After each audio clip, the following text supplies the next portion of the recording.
conférence de presse de la coordination des opérations électorales de la MOCA, Corel en sigle. Comme vous le savez, au sein de la coalition de la MOCA, nous avons une structure qui était chargée de suivre le processus électoral, notamment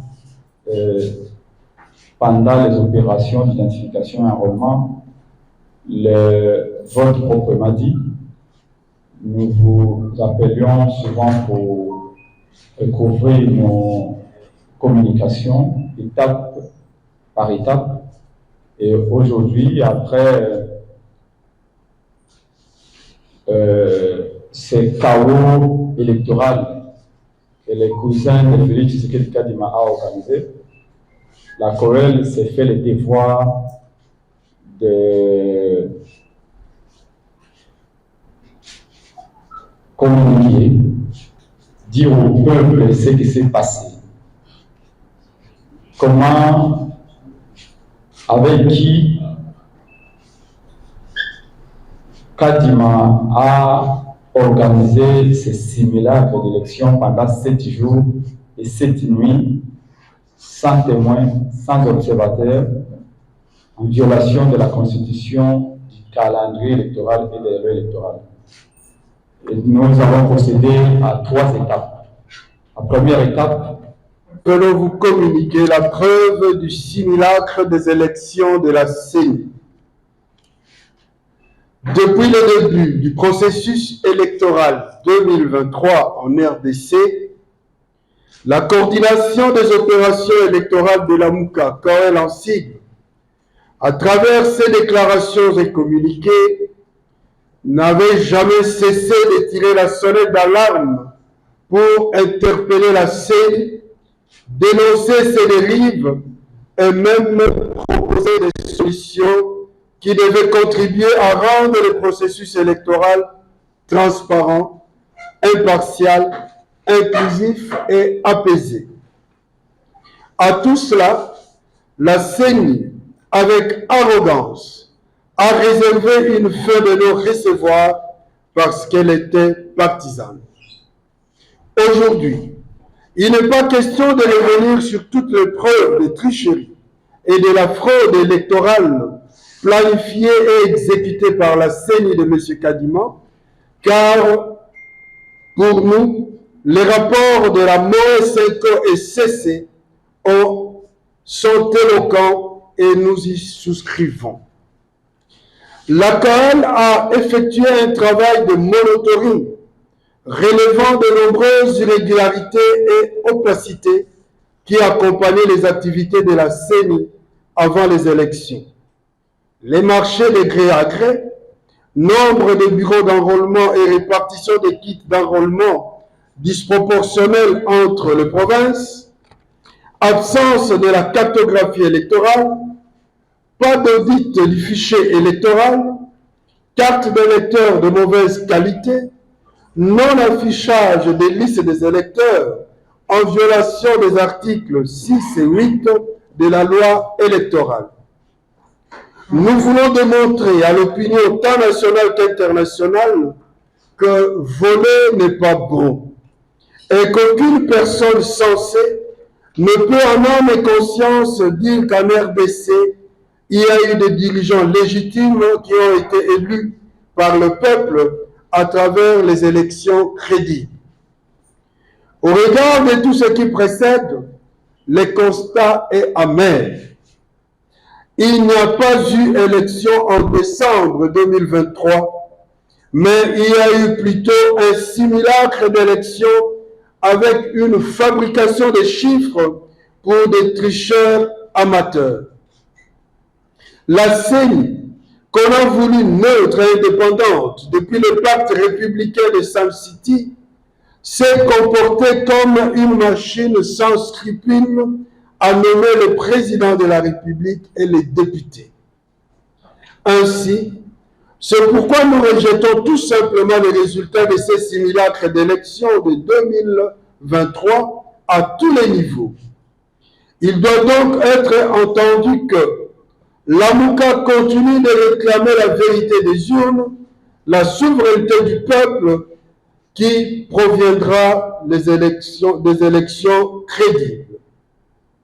Ceux qui disent qu'en Afrique, et plus particulièrement en RDC, le vote est sociologique ne comprendront jamais les voix que la CENI a attribuées à chaque candidat. Qui peut donc, par exemple, confirmer que M. Tshisekedi ait eu 94% des suffrages au Congo central et que le candidat Fayoulou n'ait obtenu que 8544 voix sur 782 304 votants. Et Omar Ndombe, Tshisekedi soit crédité de 93%, alors que Fayoulou ne récolte que 3989 voix sur 396 127 votants. Comment expliquer le manque de corrélation entre les influences réalisées par le candidat Fayoulou pendant la campagne et les résultats annoncés par la CENI? Comment expliquer que M. Tshisekedi puisse battre le docteur Mukwege à Panzi chez lui?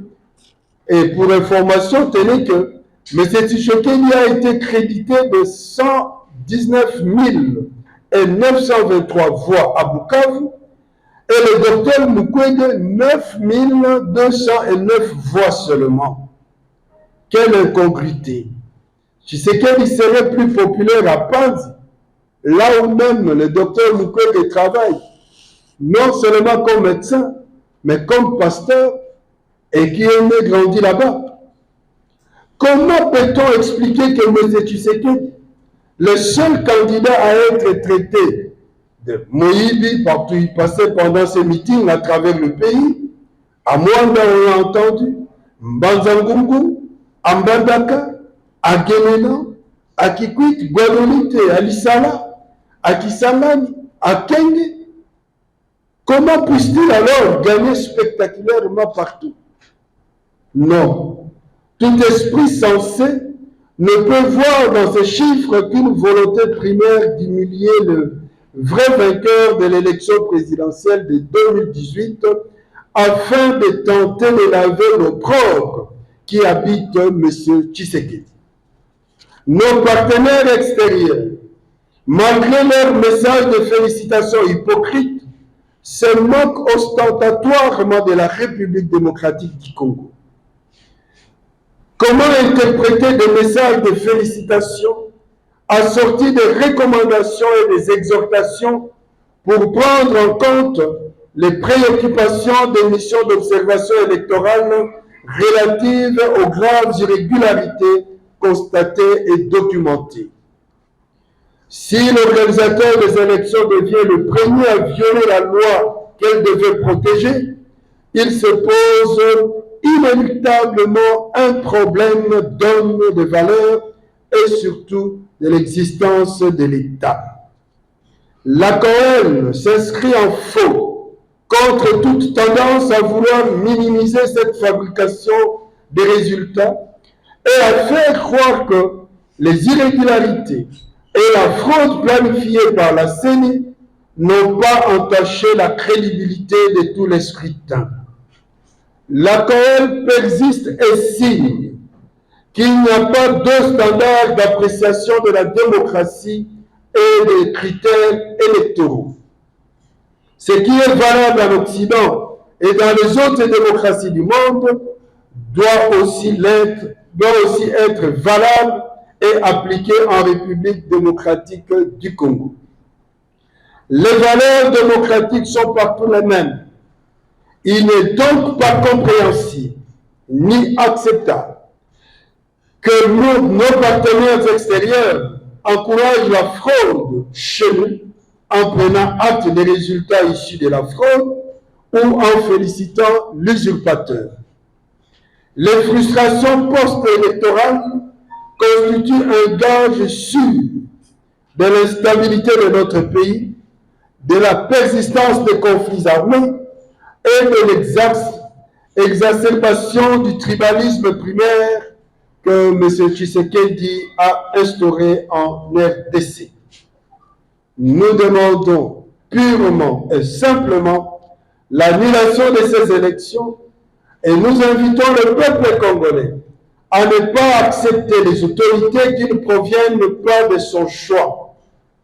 Nous déclarons que la crise de légitimité persiste en République démocratique du Congo et nous demandons aux élites congolaises de sortir de leur torpeur et de prendre conscience que le pays court un grand danger de dislocation. Pour nous libérer, nous ne pouvons que compter sur nous-mêmes. C'est notre devoir. Nous vous remercions. Alors, ce qui s'est passé cette année ici, pourquoi alors qu'on nous renseigne qu'il y a eu 41 750 477 inscrits pour une élection qui s'est tenue pendant plus ou moins une semaine, que le nombre de votants puisse être seulement de 18 millions, pratiquement le même nombre qu'en 2018, et avec un pourcentage réduit comparativement au nombre d'inscrits. Comme ici à Kinshasa, nous allons nous en rendre compte à l'Opio. À Kinshasa, la CENI nous renseigne qu'on a enrôlé 5 78 483 inscrits. En réalité, pour le vote, il n'y a eu que 1 763 070 votants. En 2018, les élections se sont passées sous la pluie. Pendant qu'on se rend compte que Kinshasa, c'est la ville où il y a beaucoup plus d'enrôlés, comment pour des élections qui se sont passées en 2-3 jours, qu'il n'y a eu que 1 763 070 votants. Et sur ce nombre-là, le candidat Fayou, on lui attribue combien? 252 000, 20% ou plus de voix. Est-ce que qui peut comprendre ça à la lumière des images